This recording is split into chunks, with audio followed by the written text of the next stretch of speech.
Hi Kashi. Okay, so far we have covered your experiences of applying to top business schools and getting 2 out of 3 interview invites to the schools that you have applied to. In the last part, we covered about your interview experiences at INSEAD, where there are 2 interviews that were conducted.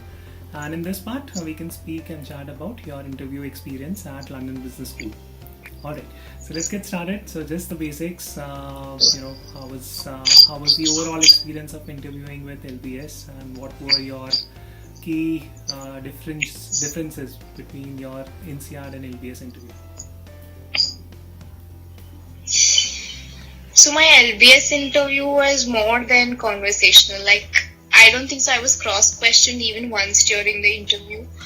At INSEAD, maybe I was because in the second interview, but I think so. He's one of the clients my company had worked for. So I had known of him, not met him before meeting. He belonged to the same industry I was working in, and my long-term goal was in. So I think the school wanted to maybe test that, and the interview took place at his home itself.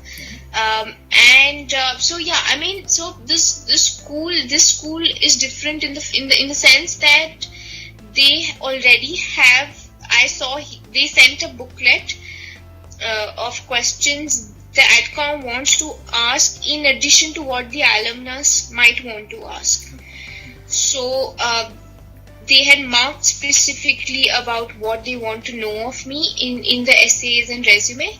So first he started off by covering that, and it was a good 1.5 hour chat. So again, I think that he asked everything, like literally everything. So again, he started off by what my experience at IIT was, and how did I not choose research? Again, that question was asked. So I think it's very important to know yourself, and it's important to really have reasons why you chose this field and not that field. So that he also tested.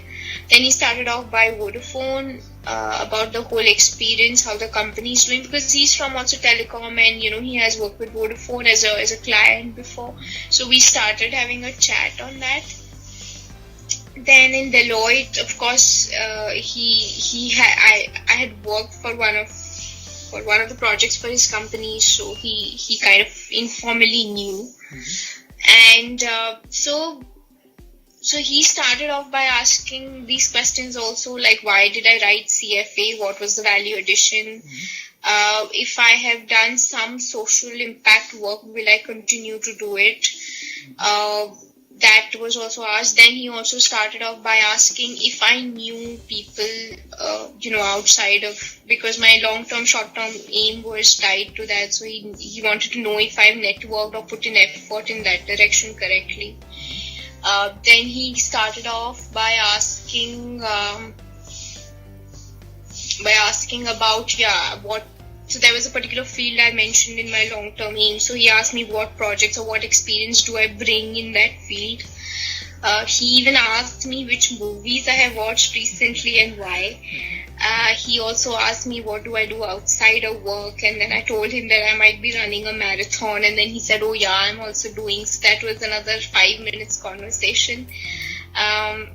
And of course, in the beginning, he started off by an introduction about himself and how he chose LBS, and how 4 of his family members are LBS graduates, and how he's very deeply connected to the school even today, because so many alumni are back in the country and they kind of bond, and through meetups and everything. Then there were obvious questions like why LBS, why London, and that was there. Then I think he also asked me about which project, name one project in which you've led teams, and how did you go about it, or name one project in which you have led multicultural teams or have had that experience. So I kind of told him that experience. Yeah, but I think it was a good 1 hour conversation because there were, so in the resume also he was underlining a lot of things like, okay, what was this project? What do you mean by this? So they tested the CV also very closely. They tested the essay also very closely. So quite a significant change from NCR in a way that it was not a blind interview that usually happens at NCR. At NCR, your interviewer just has a resume and he does the entire resume and the application form, just the basics of it. And the entire interview is based on it. But with LBS, it was all the documents were finally looked at and the interview was based on it. Now the audience He was taking notes of every answer I gave. I'm not even kidding. He took notes of every answer I wrote or spoke about. So I just want to tell the audiences here that when I interviewed with INSEAD and LBS, my interview lasted for like 30 minutes straight. That's it, right? For all 3 interviews, that's it, right? So it wasn't so long as it has been the case in your case. So it really depends from person to person, I would say. Or they might have changed the policy very recently. So that could have been another reason. But usually these interviews can range dramatically depending on who is interviewing. Right? Cool. Perfect. So just for the sake of completeness, since it was a 1 hour interview, I would again assume that you were asked almost everything, right? From career goals to everything on your resume and essay to why Europe, why LBS, and to random questions like which movies have you watched recently. Okay. So, and any behavioral kind of questions, and if any kind of behavioral questions were asked, were they direct in any way? For example, speak about a failure, how did you deal with a difficult teammate, colleague, etc.? Yeah, so there were questions around. It was like a biography kind. So he asked questions like, who is one leader you look up to? So I said there are 2 leaders. Then I explained what's the reason, and then on a daily basis, how do you work at a company? So he was testing how we collaborate basically. So I told him that it's very easy and simple to reach out to someone who has good PPT skills or communication skills, and on a daily basis, I think it's important to keep that calibration between people. Then for the leaders, I said Sundar Pichai and I said Sheryl Sandberg, and then he was testing a little about how much I know, which I was able to because I think I follow these people very closely. On that, one leading question was, what do you think of the new government in India? Then there was the question on demonetization, if I approve of it or not. Then there was a question on what blogs do I follow. So I told him that I follow this Google. What is the latest or the last most international trend that you followed? So I told, I think these are basic things which we anyway do when we are browsing, but you never expect that, okay, someone will answer. But I think I was pretty much prepared because it was like some friend asking me, okay, what did you read, or what did you read up on Brexit and all. So that I think I was able to answer it was a GK kind of a thing, which I was a little surprised by. But I think if you read, but I'm not sure if that's the format of the interview, but he asked me, what do I think of the new government?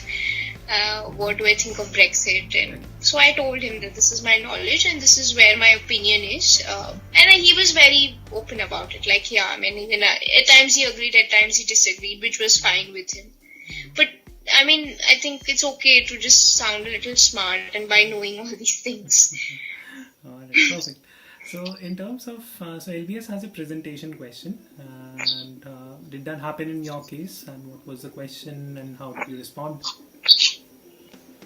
Yeah, so the AdCom sends them a PDF in which they have these questions, and the alum selects which question. He gave me his laptop and then said, this is the question you have to answer, and he was very particular about the time. So you are given 5 minutes to prepare, if I'm not wrong, and you have about 5 minutes to present. So I finished it off in 2-3 minutes itself. So it was about a car company, it was a motor engine based car manufacturer, car OEM that was looking to get into electric vehicles.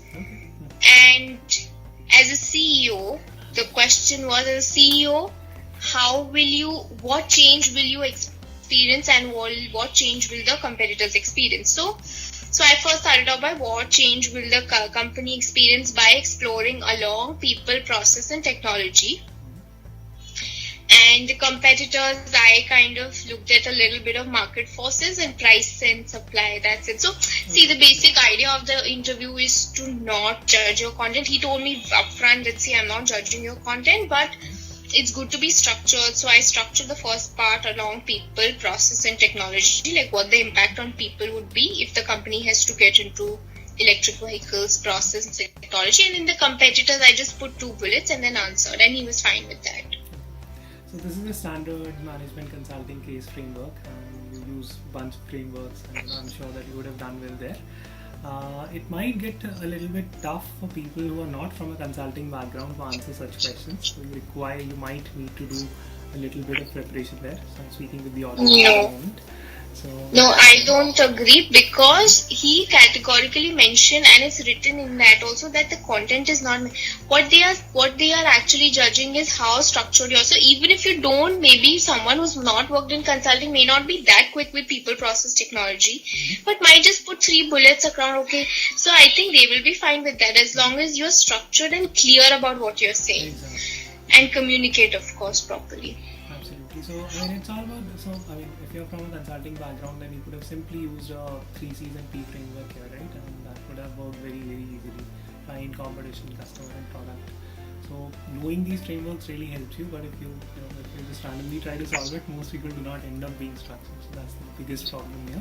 Even I'm trying to, so a lot of business schools have started kind of asking these questions. So it's not just LBS anymore.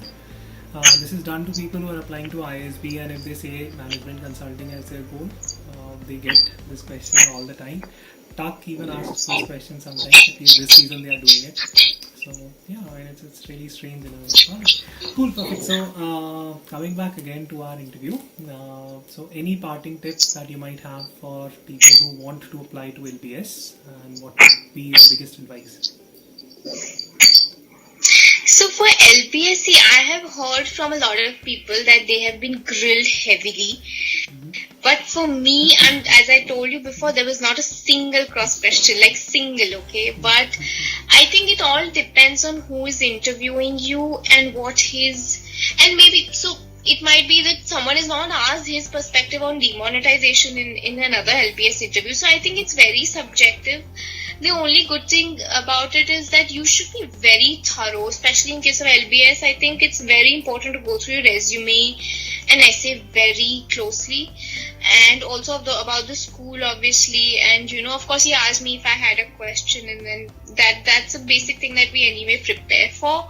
But like, this was a surprise element that, of course, had I not thought about, I follow artificial intelligence, so I mean, you need to explain and have these things in your mind. Maybe they are maybe analyzing or examining if the person is up to date with what is going on, and I think, or maybe they are testing if a person is brave enough to have a perspective on things. So that, I think that was a surprise element. But I think if you read on a daily basis, which I think all of us do, I think you can manage it.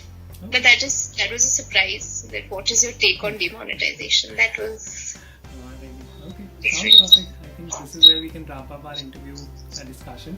Just the final question: how was your experience of working with me and my MBA journey? Any parting words that would be? We would love to hear that.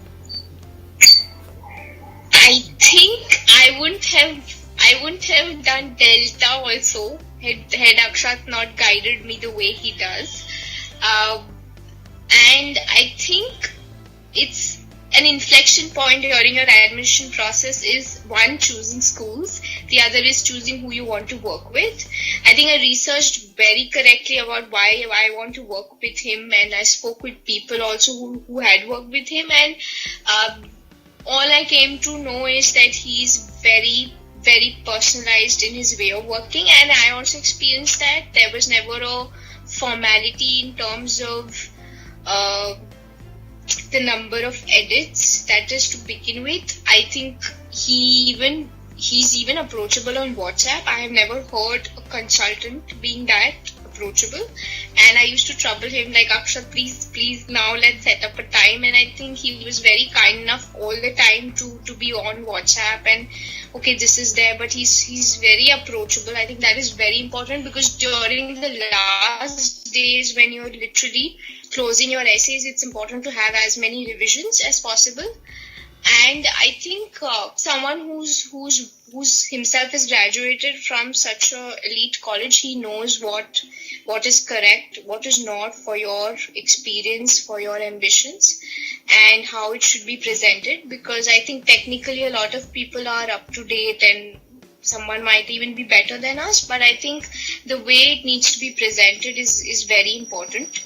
I remember, I think, of course, his experience of kind of mentoring me during the whole process has been amazing. But one thing that stands out, and I kind of remember it very vividly, was when I was preparing for INSEAD video interview, and I don't think so I would have really kind of closed those interviews had his advice not come, because it was totally correct. What they are judging, it's a very quick process of answering in a minute, and he was very clear that okay, you shouldn't do this, you shouldn't do that. And I think that clarity and succinctness is something because he knows his craft very well. So I think it's been a privilege for me, and I don't think so I would have done this well. Let's see what the results are, but I don't think so I would have stood a chance at shortlist had I not got his advice and mentorship that way.